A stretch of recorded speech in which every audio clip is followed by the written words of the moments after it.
নমস্কাৰ। আজি আমি এই ভিডিঅ'টোত মাইক্ৰ'ছফ্ট এক্সেলৰ মেথছ আৰু ইণ্ডেক্স ফাংচনৰ ব্যৱহাৰ আলোচনা কৰিম। গতিকে ভিডিঅ'টো চাই থাকিব, নিশ্চয় খুব ভাল পাব। এই শ্বীটখনলৈ মন কৰক, আমাৰ ইয়াত কিছুমান প্ৰডাক্ট আইডি আছে, নেম অফ আইটেম আছে, ধৰক এখন কিনা বা বেচা বস্তুৰ লিষ্ট এখন, ইয়াত কোৱান্টিটি আছে, ৰেট আছে, এমাউণ্ট আছে।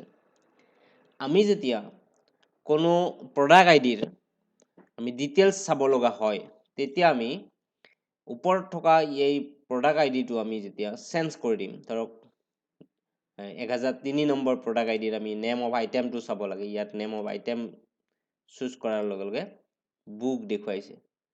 আৰু যদি প্ৰডাক্ট আইডি 1003ৰ আমি কোৱান্টিটি চাব লাগে, কোৱান্টিটি ক্লিক কৰি দিয়াৰ লগে কোৱান্টিটি ইয়াত 15 দেখুৱাইছে। চাওক, এনেকৈ আপুনি যদি প্ৰডাক্ট আইডি 1005ৰ চাব বিচাৰে, এমাউণ্ট আপুনি এমাউণ্ট বাছক, ইয়াত দেখাব 240। এই কামটো আমি ইণ্ডেক্স আৰু মেথছ ফাংচনৰ সংমিশ্ৰণ কৰি এইটো কাম কৰা হৈছে। গতিকে এই কামটো কৰিবলৈ আপুনি ইণ্ডেক্স ফাংচনটো ভালদৰে ব্যৱহাৰ কৰিব জানিব লাগিব, লগতে মেথছ ফাংচনেনো কেনেকৈ কাম কৰিব পাৰে, কি কি কাম কৰে, এইবিলাক ফাংচনৰ ক্ষমতা কিমান, এইবিলাক কথা জানিলে আপুনিও এনেধৰণৰ কামবিলাক কৰিব পাৰিব। গতিকে আমি আৰু দেৰি নকৰোঁ, এই কামটো কেনেকৈ কৰিছোঁ আমি আলোচনা কৰিম। লগতে আপোনালোকে যদি অলপ মনোযোগ দি ভিডিঅ'টো চাই থাকে, নিশ্চয় এই কামখিনি কৰিব পাৰিব। আমি 2 নম্বৰ শ্বীটলৈ যাম। এই 2 নম্বৰ শ্বীটত সেই ডাটাবিলাকে মই লিখি ৰাখিছোঁ, চাব কেনেকৈ কৰিম। প্ৰডাক্ট আইডি য'ত আছে, প্ৰডাক্ট আইডি, এইবিলাক প্ৰডাক্ট আইডিবিলাক ইয়াত আনিব লাগে। তাৰ কাৰণে মই ডাটা টেবলৈ গৈ ডাটা ভেলিডেশ্যন যিটো অপশ্যন আছে সেইটো চিলেক্ট কৰি মই ইয়াত লিষ্ট অপশ্যনটো বাছি ল'ম আৰু চ'ৰ্চত ইয়াত ক্লিক কৰি মই এই 1ৰ পৰা 6লৈ, মানে 1001ৰ পৰা 1006লৈকে মই এইখিনি চিলেক্ট কৰি লৈছোঁ। লৈ অ'কে ক্লিক কৰি দিয়াৰ লগে লগে ইয়াত ড্ৰপ ডাউন লিষ্ট এখন ক্ৰিয়েট হৈ গৈছে।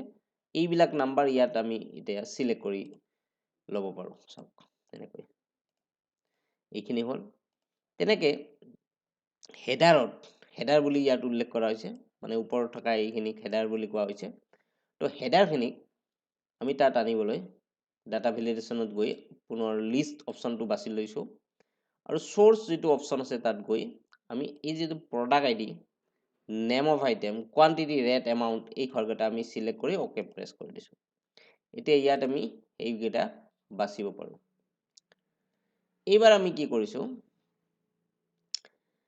ইয়াত এই চেলটোত, এইটো চেলত যি লিখা আছে সেইটো আনিবলৈ আমি ইয়াত ক্লিক কৰি সমান চিন দি এই চেলটোত ক্লিক কৰি দিছোঁ আৰু এণ্টাৰ প্ৰেছ কৰি দিছোঁ। লগে লগে ইয়াত যি লিখা থাকে ইয়াত আহি যায়।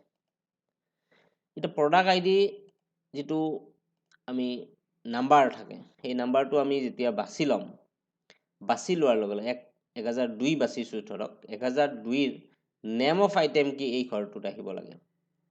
তো এই কামটো কৰাৰ আগতে আমি ইণ্ডেক্স আৰু মেথছ ফাংচনৰ ব্যৱহাৰটো শিকিম, চাই থাকিব। ধৰক আমি এইবাৰ ইণ্ডেক্সটো, কেৱল ইণ্ডেক্স ফাংচনেনো কেনেকৈ কাম কৰিব পাৰে বা ইয়াৰ ক্ষমতা কি আপোনালোকে চাই থাকিব। ইণ্ডেক্সটো ব্যৱহাৰ কৰি দেখুৱাম। INDEX, ইণ্ডেক্স, ব্ৰেকেট আৰম্ভ কৰিছোঁ। চাওক, সমান চিন দি ইণ্ডেক্স লিখিছোঁ, INDEX, ব্ৰেকেট আৰম্ভ কৰিছোঁ। এইবাৰ আমি এৰে দিব লাগে। এৰে মানে গোটেই টেবুলখনক এৰে বুলি কোৱা হৈছে। গোটেই এই যিবিলাক ডাটা, হিডিঙৰ লগত এই ডাটাবিলাকো চিলেক্ট কৰিব লাগিব, গোটেইবিলাক এইবিলাক। তো এই ডাটাবিলাক আমি চিলেক্ট কৰি ল'লোঁ। এতিয়া কোৱা হৈছে যে আমি ৰ' নাম্বাৰ দিব লাগে। ৰ' নাম্বাৰ মানে ধৰক আপুনি ইয়াৰ পৰা কোনো এটা ডাটা আপুনি কি কৰিব বিচাৰিছে, উলিয়াই আনিব বিচাৰিছে। ধৰক আপুনি 3 নম্বৰ ৰ'টোৰ ডাটাবিলাক আপুনি বিচাৰিছে, 3 টিপি দিব লাগিব, তাৰপিছত কমা দিব লাগিব।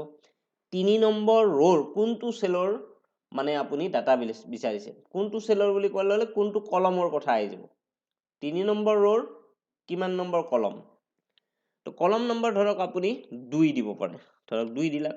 তেতিয়া আমাৰ কি আহিব এতিয়া পেনটো লিখা আহিব পেন নহয় পেন্সিল আহিব চাব ব্ৰেকেট হেক কৰি দিছো দি ইন্টাৰ প্ৰেছ কৰি দিয়াৰ লগে পেন্সিল আহি গ'ল চাওক তাৰমানে কি কৰিব পাৰে এইটো কৰিছে কি 3 নম্বৰ ৰৰ পৰা আৰু 2 নম্বৰ কলমৰ পৰা এই ডাটাটো উঠাই আনিছে কিন্তু মেথছে কি কৰিব পাৰে সমান চিন MATCH মেথছে কি কৰিব যে ইয়াত সুদা হৈছে লুকআপ ভ্যালু কাৰ ভ্যালু চাব বিচাৰিছো ধৰক কোৱান্টিটি যে আছে কোৱান্টিটিটোৰ ভ্যালু চাব বিচাৰিছো ভ্যালু মানে কেনেকুৱা ভ্যালু যে এইখিনিৰ ভিতৰত কিমান নম্বৰত আছে কমা দি ইয়াত 0 এটা দিব লাগে এক্সাক্টৰ কাৰণে এক্সাক্ট ভ্যালু বিচাৰিছো কাৰণে এন্টাৰ প্ৰেছ কৰি দিয়াৰ লগে লগে দেখুৱাইছে 3 নম্বৰ চাওক 1 নম্বৰ প্ৰডাক্ট আইডি আছে 2 নম্বৰ নেম অফ আইটেম আছে 3 নম্বৰ কোৱান্টিটি আছে তো মেথছে এইখিনিয়ে কৰিব পাৰে মানে কিমান নাম্বাৰ ৰোড বা কিমান নাম্বাৰ কলমত আছে এটো কৈ দিব পাৰে ধৰক এইবাৰ ইজুকেল মেথছ ধৰক এইটো আমি বুকটো কিমান নাম্বাৰ ৰোড আছে আমি বিচাৰিম তাৰ পিছত এইখিনিৰ ভিতৰত পেন পেন্সিল বুক এনেকৈ নেম অফ আইটেম বিলাক সিলেক্ট কৰি দিছো কমা দি 0 ব্ৰেকেট হেক কৰি এন্টাৰ প্ৰেছ কৰিছো 3 নম্বৰ চাওক হয়নে পেন পেন্সিল বুক তো এনেকৈ আমাৰ মেথছ আৰু ইন্ডেক্স ফাংচন ব্যৱহাৰ কৰা হয় ইন্ডেক্সে উঠাই আনিব পাৰে কৰবাৰ পৰা ৰো আৰু কলম নাম্বাৰ দিয়াৰ পিছত আৰু মেথছে কৰিব পাৰে যে কিমান নাম্বাৰ ৰোড কিমান নাম্বাৰ কলমত আছে হেতু ক'ব পাৰে তো চাওক যদি আমাৰ মেথছে সেই কামটো কৰিব পাৰে যে কিমান নাম্বাৰ ৰোড আছে কিমান নাম্বাৰ কলমত আছে ক'ব পাৰে তো মেথছ ফাংচনটো ব্যৱহাৰ কৰিব লাগিলে আমি কলম আৰু ৰো নাম্বাৰ দিব লাগে তো সেই কাৰণে আমি মেথছ ফাংচনটো ইন্ডেক্স ফাংচনৰ ভিতৰতে লিখি দিব পাৰো কেনেকৈ চাব ইয়াত সমান চিন দিছো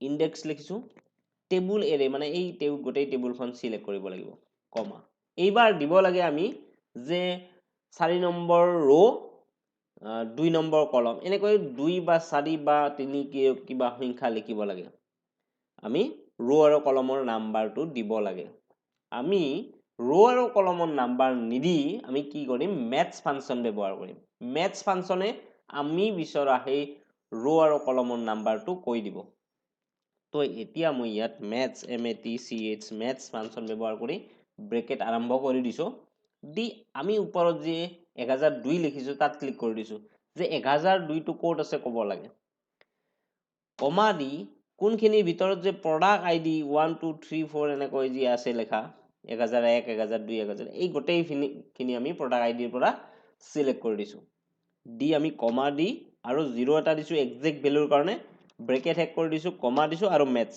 MATCH মেথছ দুবাৰ ইউজ কৰিম মানে এবাৰ ৰোৰ কাৰণে এবাৰ কলমৰ কাৰণে এইবাৰ আমি কি কৰিছো এই নেম অফ আইটেম যেটো ওপৰত আছে হেতু আমাৰ কোড আছে ক'ব লাগে কমা দিছো product ID name of item quantity rate amount গোটেইকেইটা সিলেক্ট কৰি দিছো মানে সেই যেটো ৰোৰ যেটো কলম হেডিং এটা সিলেক্ট কৰিছো তাৰ পিছত কমা দি 0 লিখিছো ব্ৰেকেট দুডাল দি দিছো দুডাল লাগা আছে আমাৰ তো এতিয়া আমাৰ ফৰ্মুলাটো লিখা হৈ গৈছে এন্টাৰ প্ৰেছ কৰি দিয়াৰ লগে লগে সব পেন্সিল লিখা হৈছে সব ওপৰত সব প্ৰডাক্ট আইডি 1002 এৰ নেম অফ আইটেম পেন্সিল নিশ্চয় হৈ আহি গৈছে প্ৰডাক্ট আইডিটো যদি আপুনি চেঞ্জ কৰি দিয়ে প্ৰডাক্ট আইডি 1005 কৰি দিয়াৰ লগে লগে ইয়াত ইৰেজাৰ দেখা দিছে হয়নে চাওক প্ৰডাক্ট আইডি হয় তলত চালে আপুনি দেখা পাব আৰু আপুনি নেম অফ আইটেম না চাই আপুনি যদি ৰেট চাব বিচাৰে ৰেটত ক্লিক কৰি দিয়ক ৰেট চাওক দেখুৱাইছে ইৰেজাৰৰ 20 টকা প্ৰডাক্ট আইডি 1005 প্ৰডাক্ট আইডি যদি 1001 চাব বিচাৰে আপুনি চাওক হেতু 20 টকা প্ৰডাক্ট আইডি 1002 ৰেট 10 টকা আপুনি ৰেট না চাই কোৱান্টিটি চাব বিচাৰে কোৱান্টিটি ক্লিক কৰি দিয়ক চাওক 15 দেখুৱাইছে নিশ্চয় এই ভিডিওটো আপোনালোকে চাই ভাল পাইছে যদি ভাল পাইছে আমাৰ এই ভিডিওটো লাইক আৰু কমেন্ট কৰাৰ উপৰিও শেয়াৰ কৰিবলৈ নাপাহৰিব আপুনি যদি আমাৰ এই ভিডিওটো শেয়াৰ কৰে নিশ্চয় কোনোবাই এই ইন্ডেক্স আৰু মেথছ ফাংচনৰ